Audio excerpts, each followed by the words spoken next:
Brightspace has 3 ways in which a student can submit work: a discussion, a quiz, or an assignment.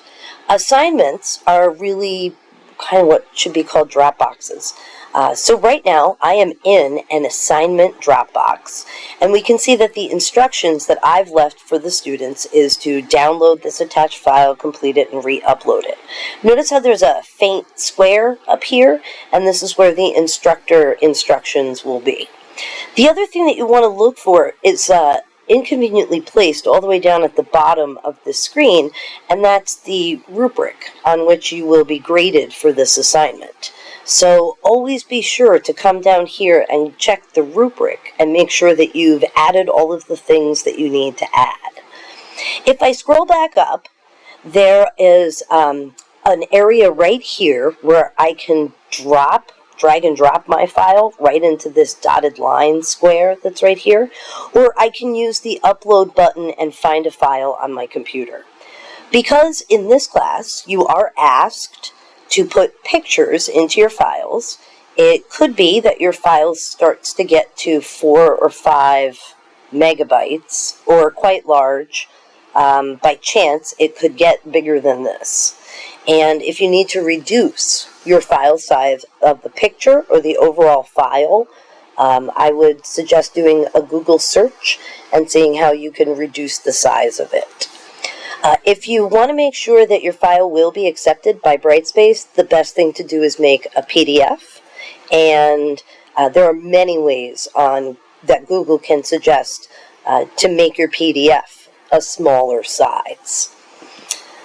Okay, so this is where we drag and drop our file, or we upload it, realizing that there are limitations to it.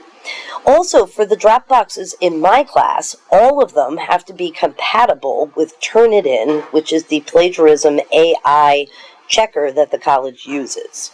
Now, if you submit a file that's either over 2.75 gigabytes or is not compatible with Turnitin, Brightspace will not tell you why it won't accept your file. It'll just say, "I'm sorry, I can't accept your file."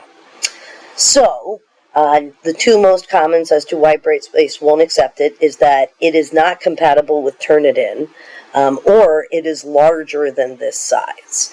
If you're curious about the compatibility with Turnitin, I have posted in a few assignment boxes that we have in the beginning the file requirements for compatibility with Turnitin. Coming back here, if you would like to give me a message or a comment, you can put that in this comment box. Now, depending on your operating system, whether you're a PC or Mac user, depending on what browser you're using, Chrome, Edge, Safari, Opera, it will prevent you from putting any text into this HTML editor.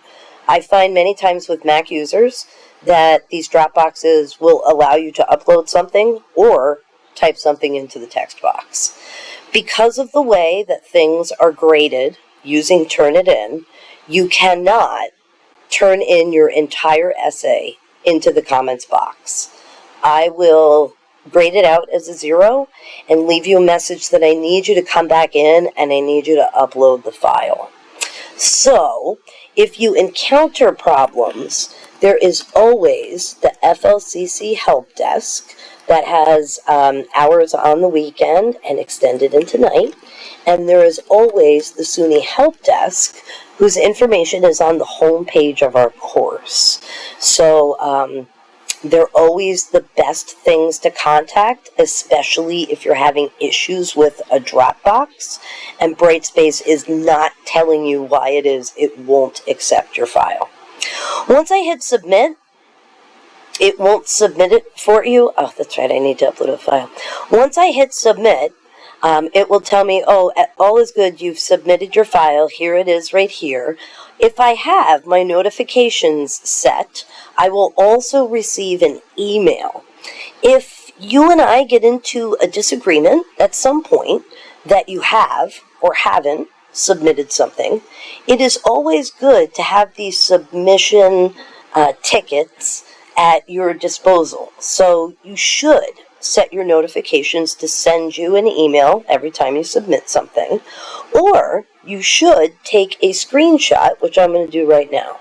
right? And I just saved that screenshot to my computer, and now I have it just in case I get into any disagreement as to when I submitted this file.